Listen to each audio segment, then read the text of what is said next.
panibagong araw mga kaguti. Ito na naman po, masyadong kumakapal na naman po mga damo dito. Kailangan po natin buwas-buwasan muna. Triman lang po natin para mabawas-bawasan po yung medyo makapal-kapal. Dito lang po sa mga makakapal-kapal na mga area, bawasan natin. At saka mag-update po tayo sa palayan. Tara na po.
Hanggang dito lang muna. Patuloy ko naman bukas. Nalobat na po ako. Yan na pong resulta na dinaanan ko po kanina. Medyo nabawas-bawasan po konti. Maaliwalas po kasi siya pag binawasan natin ng damo. Na-trim po natin. Medyo maaliwalas po sa tingnan. Bukas ko naman po ito patuloy. Bali, punta po tayo muna sa palayan. Tingnan po natin mag-spray po sila ng herbicide. Ito na po at mag-a-apply na po si Raymond ng herbicide para po sa mga damo dito po sa palayan. Punta natin. Ganito po timpla ng herbicide. 16 liter po ito yung knapsack spray. Sa 16 liter po na knapsack spray, isang lata ng sardinas po, yun ang ilagay mo na herbicide.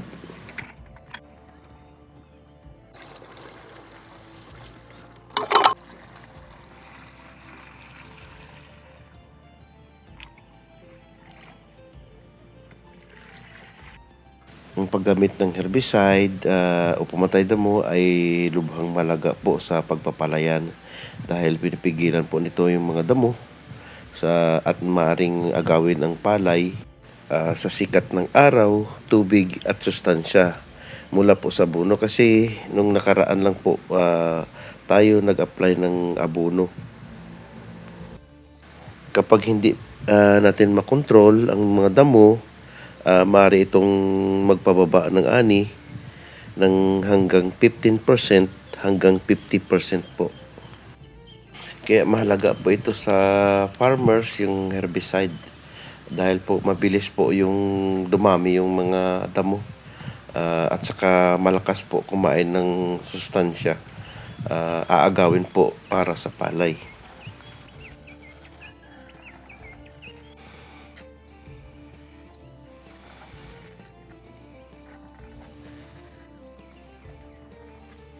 At makikita mo, maganda naman po yung tubo ng palay. Ito na po ang sili labuyo. Palaki-laki na rin po sila.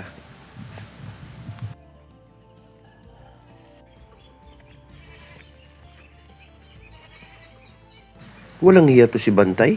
Nakawala.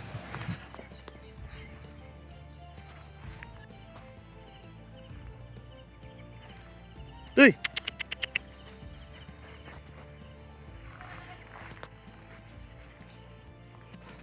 Nako, nandito naman pala yung dalawa.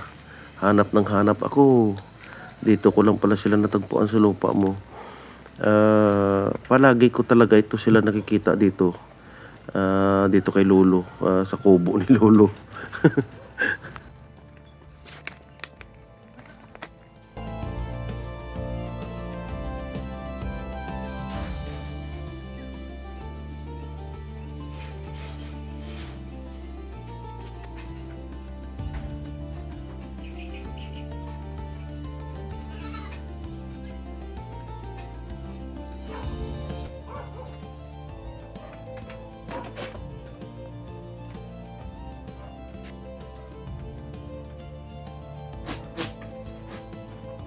Bumalik na po sila galing pastolan.